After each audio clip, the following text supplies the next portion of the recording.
Sure. Good morning, everyone.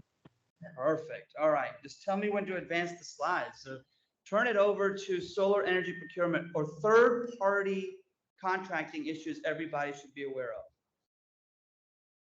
Yes, good morning, everyone. Sorry I could not be there with you in person today. I had to attend another meeting out here in the Pacific time zone, but because my body has not yet adjusted to the Pacific time zone, it was easy to get started with you at 6 a.m. local time. So, yeah, I get to talk about the boring topic of nuts and bolts of solar contracting today.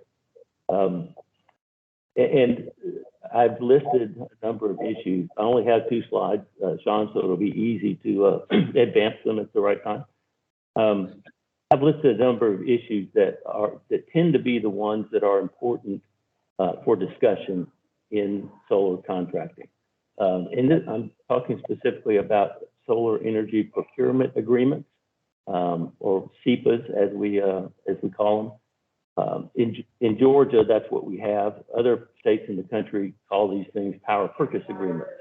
But in my discussions with the utilities in negotiating the provisions of HB 57, the Solar Power Financing Act, the utilities didn't want us to use the term power purchase agreement. So I said, well, how about solar energy procurement agreements?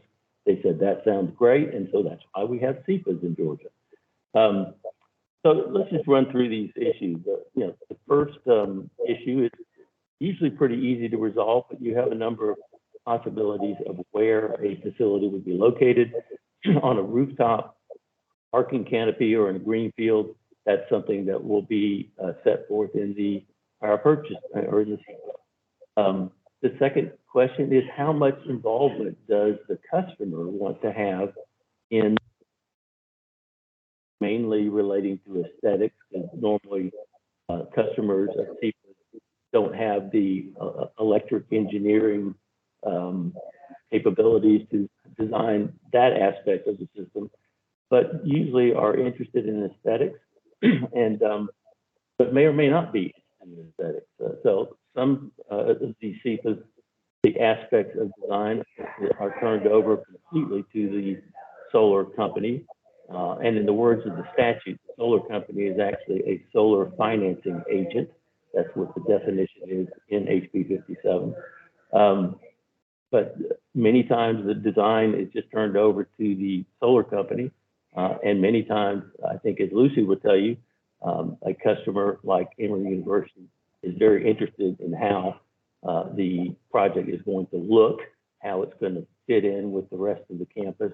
And so they might want a greater degree of design involvement, back and forth discussions about the design, and that all has to be laid out in the SEPA. Size of the system will be set out. Sometimes that size may change during the discussions or the development of the project, especially when you're talking about incorporating solar in a new construction, because a lot of it is projection, and then sometimes on a rooftop, things have to get moved around.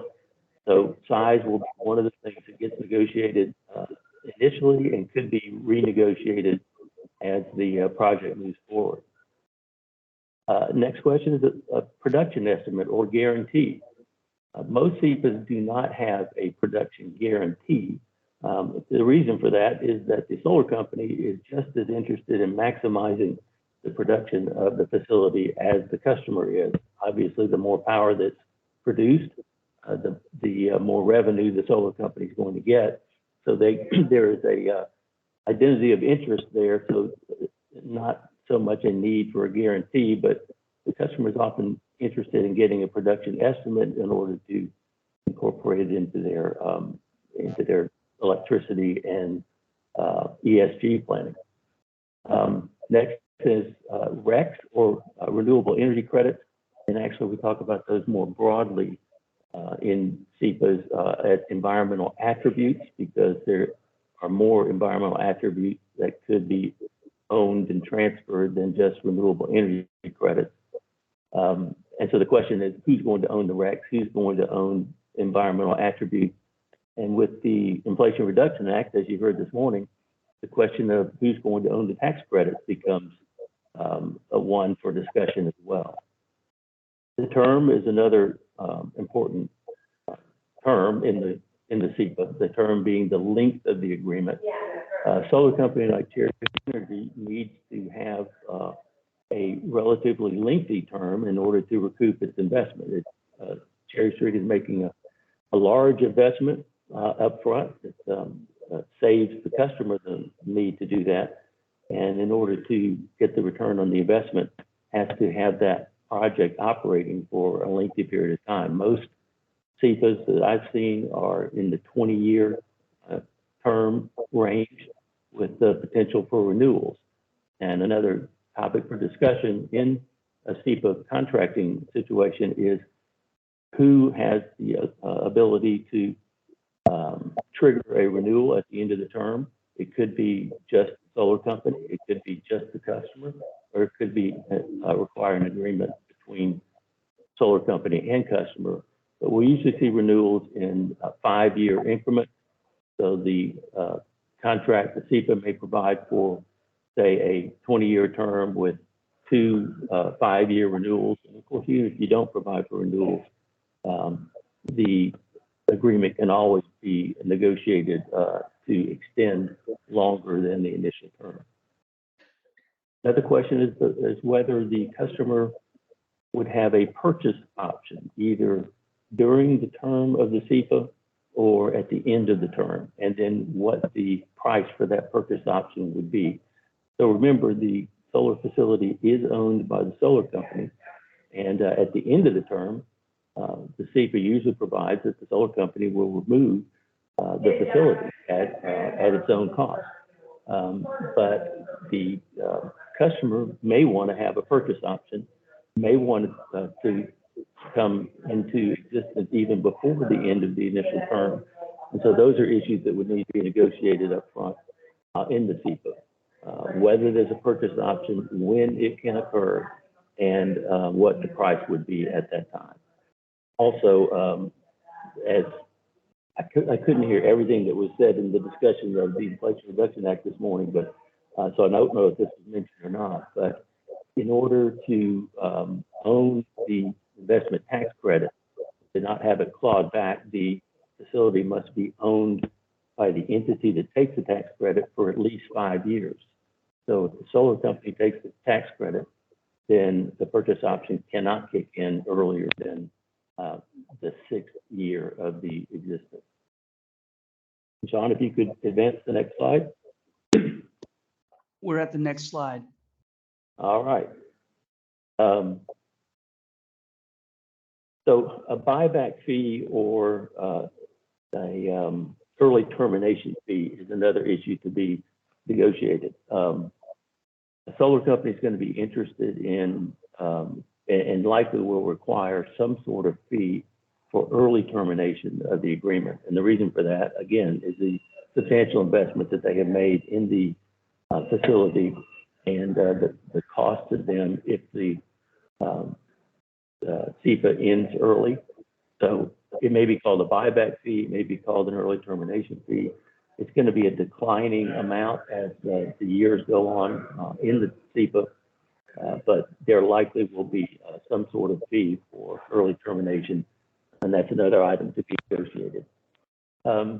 Interconnection, always an issue with the solar project, whether it's behind the meter or before the meter. There has to be, there are safety issues that have to be addressed. And so the question is, who's responsible for getting the interconnection agreement with the utility?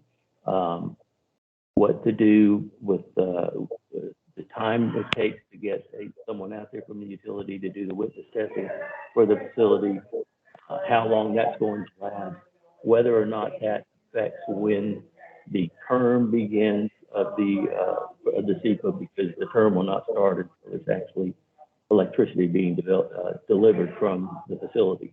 So all those are issues that are going to come up in the discussion about the terms of the SEPA.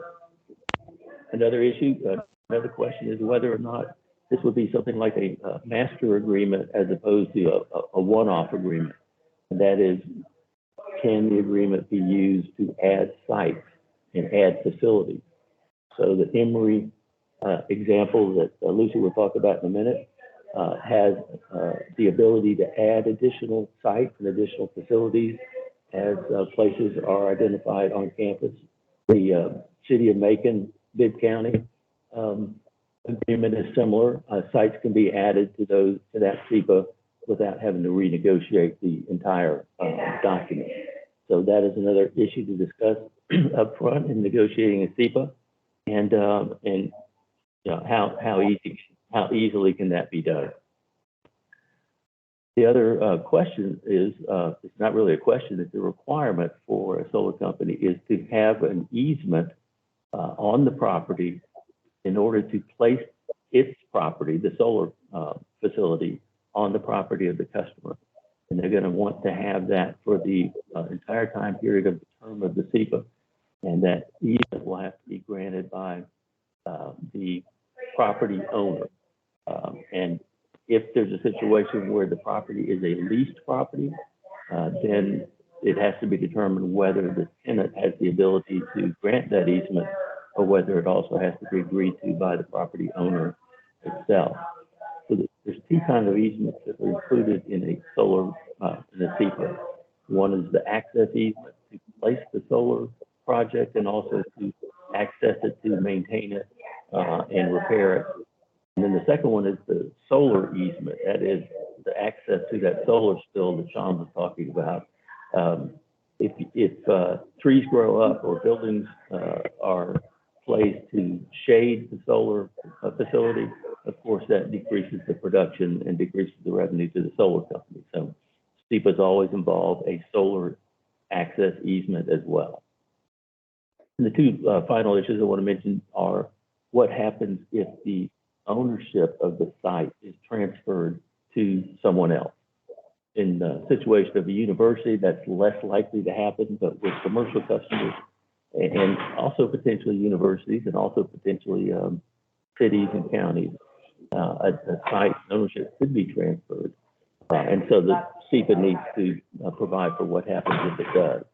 Generally, the solar company is going to be interested in having the SEPA itself and the responsibility to pay for the power generated by the solar facility to be transferred to the transferee of the property. And again, because they need that continuing revenue source to recoup their investment. So the SEPA provisions usually provide that a SEPA is an agreement that runs with the land. So if the land is transferred, if the site is transferred, the responsibility for payment of the SEPA also transfers. And finally, you saw those nice photographs of Cherry Street facilities. Many SEPA customers are interested in having a say in the publicity about the project. Most of the time, particularly with universities or government, they're very interested in publicizing the existence of the solar facility and of the SEPA itself. And so who has the right to say what about the existence of the project can be a topic for negotiation in a SEPA and can be provided for in terms of the SEPA. So that's kind of what I had to say today. There obviously are other issues that can come up during negotiation for a solar project, but those are kind of the principal ones that we have seen be topics of conversation and back and forth during negotiations for one of these agreements. Thank you for your attention.